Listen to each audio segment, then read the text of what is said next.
What is going on, everybody? Why is my Don DeMarco not playing? Oh, no, no, no. That will not do. That will not do. All right, let's try this one more time. There we go. What's going on, everybody? Welcome to Rashonology. I am your host, RJD, and as always, we had a wild week. Everything is like the Wild West right now as far as the economy, the market, President Trump, tariffs. Everybody's getting tariffs. Tariffs. I love that word. Such a beautiful word in the dictionary. It's my favorite word. So shout out to the president. But tariffs. China has put tariffs on us. We have put tariffs on China. And what a wild week it was. We had basically 3,000 point drop in 2 days last week. The 10-year bond, the 10-year treasury yield went up. It spiked from 3.9 to 4.6. And anything that gets, when that 10-year gets above, I want to say 4 or 5, things start to happen immediately. That's mortgage rates, that's car, that's interest rates, that's mortgages, that's cars, that's everything. And if that starts to spike up, that puts tremendous pressure on the economy, and that is not good for anyone. So that'll mess around and tank everything. So when the 10-year treasury spiked up, he immediately the next day caused a 90-day pause in the tariffs. And if you listen to what he said we were watching the bond market. So that right there already tells you somebody made a call and said, yo, my man, the market is tanking. We headed towards, forget correction, we headed towards that R word, that dreaded R word, that recession that nobody wants to say. It's funny how during the last administration, they would not open their mouths to say recession. Nobody would do it. They would not do it. They went as far as to change the meaning of the word. Well, a recession is 2 negative quarters in GDP, but technically we've had 2, but technically we're not in a recession. What? Oh, man. Oh, my God. And but as soon as the President Trump gets in there, it's like recession. Oh, my God, the market's down. But at the end of the day, a lot of people said Trump wasn't going to be good for the economy, and he wasn't that good for the economy last time because the last time he was president, they pumped all that money into the economy. So, now they got to get that money out of the economy because of the quantitative easing and other stuff that they've done. So they got to get that money out. So I understand why people are frustrated and why people are angry, because this move could have been done better with the tariffs and all of that, because I think the market was ready for a trade issue between the U.S. and China. And it's like both countries are so intertwined with each other. It's like they need each other. But at the end of the day, like both countries and both leaders of both countries are willing to have short-term pain on the country to prove a point to the other side. So when you got two, the immovable force, the unstoppable object, when they come together, this is what happens. Everybody get caught in the crossfire and gets hurt. The average people, the hardworking people, the working class people, they're the ones who suffer when their 401ks go down, when we hit a recession and people get laid off because companies are trying to downsize and save money. the people are the ones who suffer. So this needs to get resolved. Hopefully in the next couple of months, 30, 60, 90 days, they resolve it. But at the end of the day, there were tariffs placed on China, and the 90-day paused it for everybody and just made 10% tariffs across the board. But China still got 145% tariffs. And I think the US from China has 125% tariffs. So it's like we still tariffing each other. So at the end of the day, everybody needs help. Stop it. So get some help. We're gonna have to see how this plays out. But as always, we have a video. We get the video. We talk about the video. So let's talk about it. Let's see what they got going on this wild week. Americans to stay cool. Good evening, I'm John Dickerson. I'm Maurice Dubois. The president posted on Truth Social, everything is going to work out well. Beijing isn't so sure. The communist government warned its people against travel to the United States and put another 84% tariff on American goods. And that's kind of crazy too. Why would they warn that the U.S. is going to do something to Chinese tourists? We did what? That's kind of weird. I don't know why they would say that. Mr. Trump saw that tariff and raised his on China from 104% to 125%. And then 125%. in this international and very real game of risk, the president kicked over the board, sending the tokens flying. He announced relief for the rest of the world, delaying reciprocal tariffs for 90 days. That caused more turmoil in the markets, but touched off a huge rally. The Dow posted its biggest gain. So when he talked about that, and he put that pause in, because what they're not telling you is the bond market was going crazy. And that bond market spiked up, and somebody called him. Somebody called the president and was like, yo, bruh, if you keep this up, see, that's what they're not going to say in this video. But that bond market spiked up, and that is one of the most important things in regards to the market and the economy, because that's interest rates. That controls interest rates, and that affects people right away. So if interest rates start spiking up, everything gets expensive immediately overnight. So yeah, that's a problem. So, and there was a bond auction that same day, and if I'm not mistaken, nobody was buying the U.S. bonds. They were called not attractive. So yeah, so yeah, they needed that spike. They needed that spike to come down, and we had, I think, the single biggest day in the market since like 2008 or since the dot-com bubble or something crazy. I think it went up 3,000 points. So it basically, all the losses, it didn't give them all back, but because it went down 1,600 points and then 2,000 points, and it went down like 3,000 points in 2 days. And then on Monday, it kind of went down again, but I think it was Tuesday or Wednesday, he kind of fixed that with the 90-day pause, and it rallied up crazy, like the highest rally in many, many years. But then it went down the next day again. So it got temporary relief, but we still going through it. The Dow posted its biggest gain in more than 5 years, up nearly 8%. Ed O'Keefe at the White House begins our coverage. 8% in the Dow. Good evening. For the last several days, Trump administration officials insisted there would be no negotiations over the president's tariff plans. With nearly every economic indicator breaking against his decision, he reversed course. And now, the deal-making skills he likes to talk about so much will be put to the test, like never before.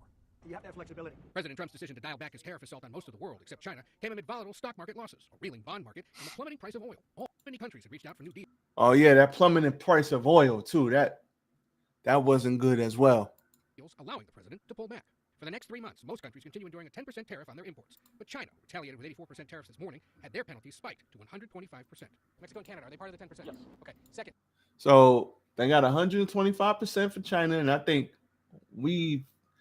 on us, it's like 100 and something percent. So it's still chess out here. Given then that you have the rest of the world essentially calling it, it's not China, is this now just all about China? Well, it's about bad actors. China is the most imbalanced economy in the history of the modern world, and they are the biggest source of the U.S. trade problems. The Treasury Secretary says these complex trade talks will begin with Japan, then Vietnam, South Korea, and India, a move designed to put more pressure on their neighbor. The United States and China. In particular, the balance of trade here. Last year, the United States exported $140 billion worth of goods to the Chinese. The Chinese, however, this is what President Trump's been talking about. They export 3 times as many goods to us. He's obsessed with. So that's one of the problems with America as well, is America used to manufacture everything back in the day, the 40s, 50s, 60s. America used to manufacture everything. We used to make everything here. Yes, things will cost more if we make them here, but that's what we used to do. Then the companies were like, hey, let's easy math. If if it costs me $5 to make something and I sell it for 10 and I make it here, okay, I got a $5 profit. But if it costs me 5 cents to make something in China and then I can still sell it in America for $10, your profit has just went up exponentially. So that's a real, elementary way to explain it, but that's basically what happened. The company started giving all the jobs away to, instead of making stuff here, they started making stuff over there in China, making stuff in India, building up India middle class, building up the Chinese middle class, all the jobs the plant jobs, all of those, black jobs, all of those jobs, a lot of companies got rid of them. They sent them overseas. Every time you go to a call center, does an American pick up the phone? I guarantee you not.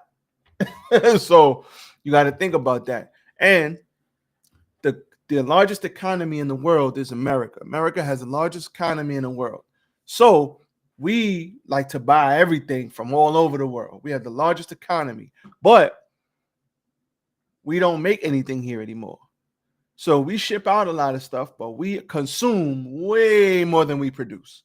And that is part of the reason why America is, there's many reasons, but that's one reason why America is in the shape that it's in, with this $37 trillion in debt. And nobody's talking about this, but that debt has to come down. Now, it's not going to come down overnight. The last time we had a surplus was during the Bill Clinton administration. That's the last time America had, if you look at it as your credit, right? Your assets versus your liabilities. If you have more assets than liabilities, then you're at a surplus. The last time that happened was during the Clinton administration. Right now, nah. We are at a major deficit.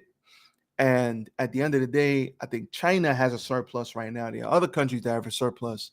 And what we don't want is China to be linking up with other countries, because China says, hey, y'all don't want to buy our stuff? Fine.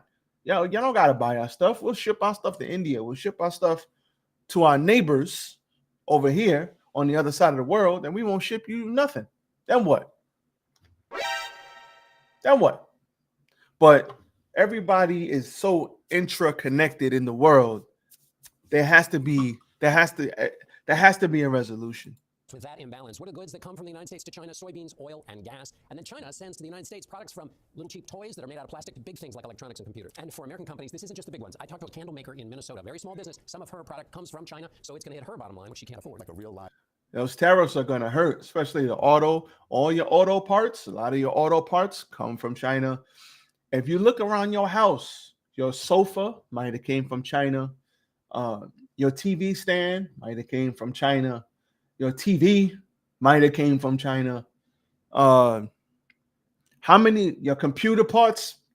If you got a computer, and I don't even have the craziest computer, but if you got a computer, an iPad, a laptop, an iPod, where do you think that stuff gets made? It doesn't get made here.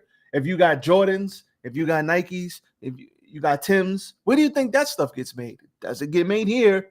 Take a guess. So all of that stuff gets imported. And that's, if you really think about it, look around your house. How much stuff in your house is made from the U.S.? Not a lot. So, yeah, it's tough. Arms race right before our eyes here. So the president says he believes China will eventually call to talk about the tariffs. But that call didn't come today. Anna Koren is in Hong Kong. The sound you hear from China today is defiance. I don't feel it at the moment. China's current attitude reflects that our country is strong, this woman says. I have confidence in China because it's not the same China as it was before. China is acting with a sense of defiance that it seems to be confident that it can weather this storm. Now that this challenge is coming, the Chinese government is saying, well, we are prepared, and therefore they're not going to necessarily give in. Listen, that man, I don't want to mess his name up, Xi Jinping. If I'm not mistaken, please, if I butchered his name, I apologize. No disrespect. But that man said we are ready. He put out a post saying we are ready for any type of war the U.S. wants, a trade war, a real war, a whatever war. I was like, damn. He said we're ready for whatever. So that tells you the state of mind that he's in. The Chinese Communist Party has spent decades building a superpower, both economically and as part of its national identity. HSBC Bank Chief Asia economist Fred Newman says. Anna Koren joins us now from Hong Kong. So Anna, this is not just about economic what else we got here? Tension as well here. Absolutely, and that is very alarming. The key flashpoints, Maurice, Taiwan, that self-governing island that China lays. And that's another thing. But that's pretty much it on the tariffs. Like I said, it's been a wild week. Let's see where we are right now. Let's see where we are right now. The Dow is down, S&P is up, and the NASDAQ is up. Okay. Everything's up today. Well, mostly everything is up, but the Dow is down. So we'll continue to monitor the situation. We'll continue to see what happens, but this is absolutely a problem.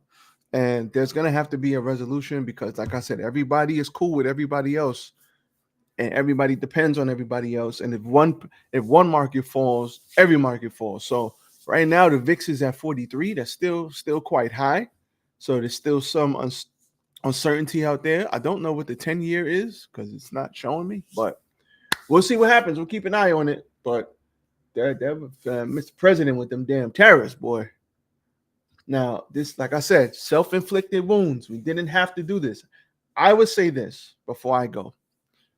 I think what he wants to do is correct, but there's a way to do it. And I think he went about it the wrong way, basically tanking the freaking everybody's economy to prove a point. I think he could have done this. I don't got to run the country. I'm not the president, so I'm just spitballing here. But I think there had to be a better way to do this to get other countries to the table.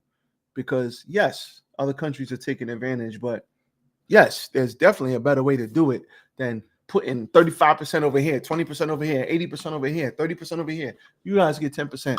Like, where did he even get those numbers from? I don't know. So there has to be a better way. But we'll see. We will monitor the situation. As for me, I'm out of here. Enjoy this short video from RNS Wealth Builders, sponsors, and friends to the show. So you want to go get your money right? You want to go see how money works?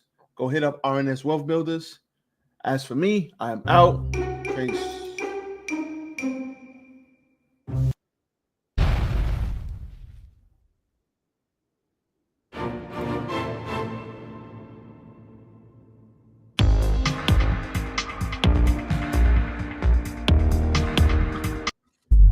I want it, I got it.